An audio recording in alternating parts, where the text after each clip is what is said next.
بات یاد رکھنا کہ جو لوگ صحابہ اور آپس میں اہل بیت کی باتوں کو قوم کے سامنے رکھتے ہیں، کہتے ہیں کہ ماذ اللہ سیدنا صدیق اکبر، عمر فاروق، عثمان غنی نے حضور کی بیٹی کا مال کھایا۔ اب دیکھیں سیدنا امام جعفر جس کا آج ہم ذکر کر رہے ہیں، ان کے والد کا نام ہے امام محمد، جن کو دنیا امام باقر کے نام سے جانتے ہیں۔ ان کے والد کا نام ہے امام علی، جن کو لوگ زین العابدین کے نام سے جانتے ہیں، جو کربلا سے بچ کر واپس گئے تھے۔ ان کے والد کا نام ہے امام حسین، جن کو لوگ سید الشہداء کے نام سے جانتے ہیں۔ ان کے والد کا نام ہے مولا مرتضی شیر خدا داماد مصطفیٰ۔ یہ آپ کا والد کی طرف سے سلسلہ نسب حضور کے داماد خلیفہ چہاروں مولا علی تک پہنچتا ہے۔ اور ادھر والدہ کی طرف سے ذرا دیکھیں والدہ کی طرف سے آپ کا سلسلہ نسب دیکھیں۔ آپ کی والدہ کا نام ہے ام فروا۔ ام فروا بیٹی ہے امام قاسم کی، امام قاسم بیٹے ہیں امام محمد کے، امام محمد بیٹے ہیں سیدنا صدیق اکبر۔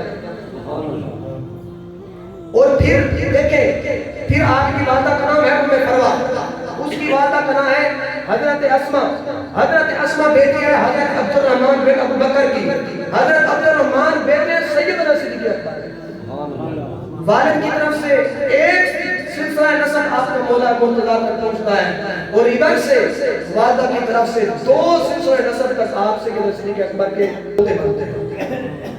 اور آپ اکثر فرمایا کرتے تھے، آپ کا نام جعفر تھا، لوگ آپ کو صادق کے نام سے پکارتے تھے۔ آپ اکثر فرمایا کرتے تھے تہذیب الکمال فی اسماء الرجال کے اندر امام جلال الدین مزی رحمۃ اللہ علیہ نے اس بات کو نقل کیا، اور بھی بڑے بڑے محدثین نے اپنی کتابوں کے اندر اس بات کو نقل کیا۔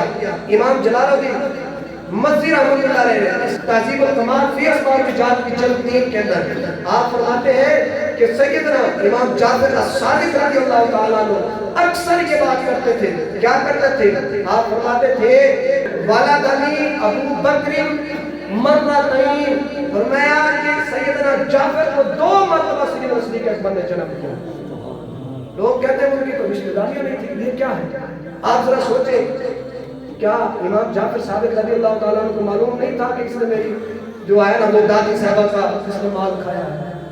اور پھر دیکھیں حضرت مولا مرتضیٰ شیر خدا، آپ کا جو بھائی تھا نا جعفر بن ابی طالب، جو جعفر طیار کے نام سے مشہور تھے، ان کی ایک بیوی تھی اسماء بنت امیس۔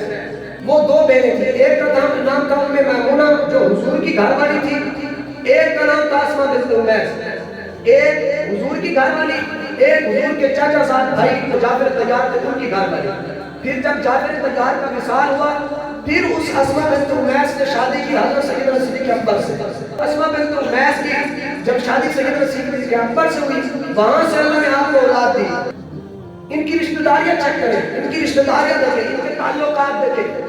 یہاں سے سیدنا صدیق اکبر حضور کے سانو بھی لگے، کیونکہ ام اسماء بنت امیس سیدنا صدیق اکبر کی بیوی تھی، اور ام میمونہ حضور کی بیوی تھی۔ حضور کے ساتھ ان کا رشتہ دیکھیں، ان کا تعلق دیکھیں، ان کی قریبی دیکھیں۔ حضور کے غلام بھی ہیں، حضور کے نوکر بھی ہیں، حضور کے یار بھی ہیں، حضور کے سسر بھی ہیں، اور یہاں سے حضور کے ساتھ بھی لگتے ہیں۔ یہ رشتہ داریاں ہیں، یہ اہل بیت اور صحابہ کی آپس میں رشتہ داریاں۔ اتنی جو باتیں قوم کے سامنے رکھی جاتی ہیں یہ ہے نہیں، ہماری قوم بھی بابا کے پیچھے لگتی ہے۔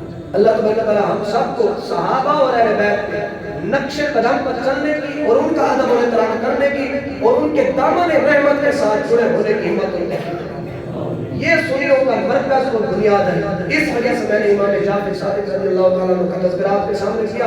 اللہ تبارک تعالیٰ ہم سب کو سیدنا امام جعفر صادق رضی اللہ تعالیٰ عنہ کا توسل سے ہماری تمام صغیرہ معاف فرمائے۔